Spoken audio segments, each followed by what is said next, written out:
Hello les freelancers et les freelanceuses, j'espère que vous allez bien, j'espère que vous allez très bien. Je profite de cette première vidéo de l'année pour vous souhaiter mes meilleurs vœux, vous souhaiter une super année 2022. On se retrouve aujourd'hui justement pour faire un point de départ, on va dire, de cette année 2022 et pour te donner les 5 infos importantes de ce début d'année pour que tu puisses avoir les bonnes infos et te mettre à la page des dernières actualités pour les freelances.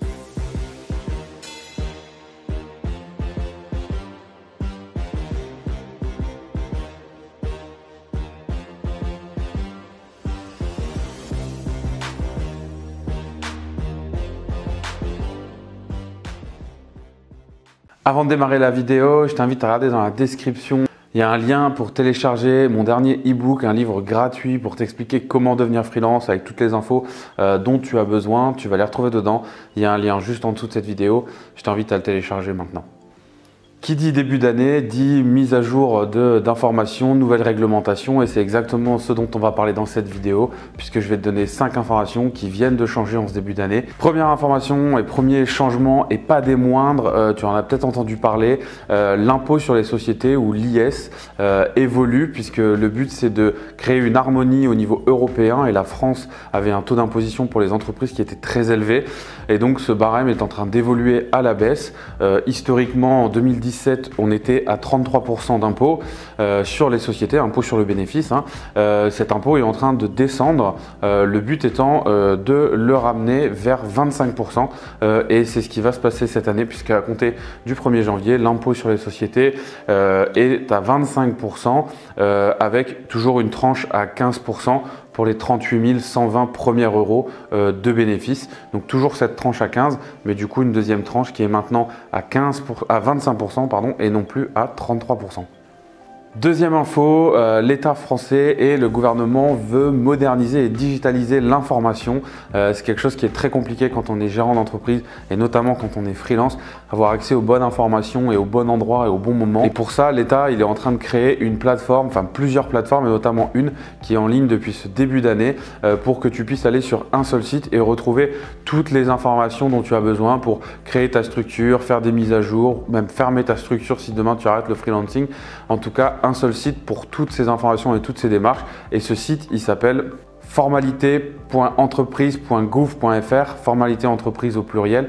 Donc je répète, formalité.entreprise.gouv.fr. Si tu vas sur ce site, je te le mets dans la description, tu vas pouvoir avoir toutes les informations et retrouver une seule plateforme pour tes démarches en tant que freelance.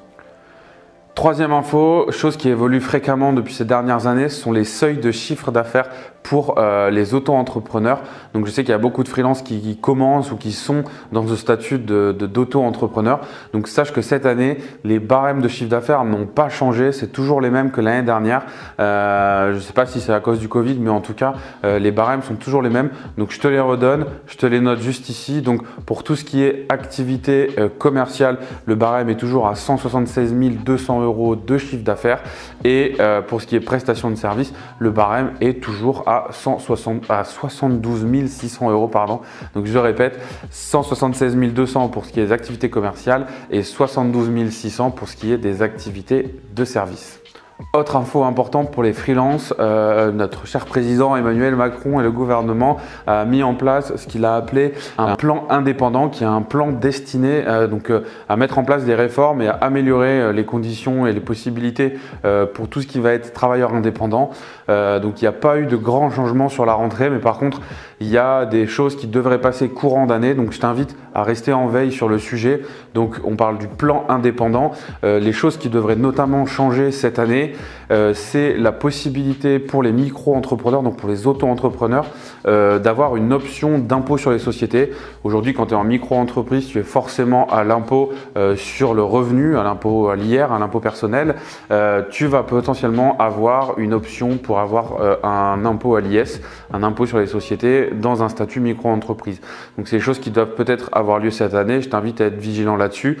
Il y a également le doublement du crédit d'impôt formation qui devrait se mettre mettre en place cette année, donc pour te permettre d'avoir accès à davantage de budget formation et pouvoir te former à des nouveaux métiers ou en tout cas améliorer tes compétences actuelles. Et enfin, quelque chose qui était assez attendu et qui va peut-être voir le jour cette année, l'État est en train de réfléchir à faciliter le passage d'une auto-entreprise, en tout cas du statut de micro-entrepreneur ou d'entreprise individuelle au statut de société. Aujourd'hui, c'est une bascule qui se fait simplement en arrêtant l'activité et en créant une nouvelle structure. L'idée demain et la réflexion que le gouvernement mène, c'est de pourquoi pas pouvoir transformer ta structure actuelle en structure de société, donc passer d'une micro-entreprise à une SARL par exemple ou à une SAS, ou en tout cas c'est l'idée qu'il y a derrière cette réforme. Donc suis bien le plan indépendant, je le répète encore une fois, il y a des choses importantes dedans qui devraient voir le jour peut-être au courant de cette année. Après on est dans une année d'élection, donc il faudra voir comment les choses se mettent en place, mais en tout cas cette réforme est importante, garde un œil dessus. Et enfin, cinquième info et pas des moindres pour cette année 2022, c'est simplement le lancement du programme d'accompagnement de freelancer.io que j'ai intitulé Freelance Empire. Donc le nom donne envie, mais en tout cas l'idée derrière va être de pouvoir t'accompagner, toi freelance ou futur freelance, dans la transformation de ton activité, que ce soit le passage à l'action du salariat ou du portage au freelance en tant que tel, ou si tu es déjà freelance et que tu veux scaler ton activité, structurer ton activité, optimiser tes revenus, c'est également destiné à ça. Donc tu vas retrouver beaucoup d'informations là-dessus, je vais faire des contenus spécifiques là-dessus, mais sache qu'en 2022, freelancer.io va vraiment te permettre de faire exploser ton activité.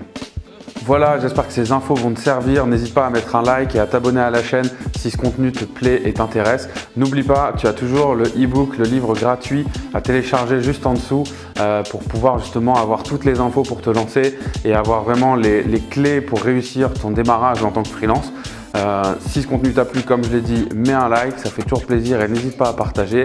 D'ici là, je te dis à très bientôt. Prends soin de toi. Ciao.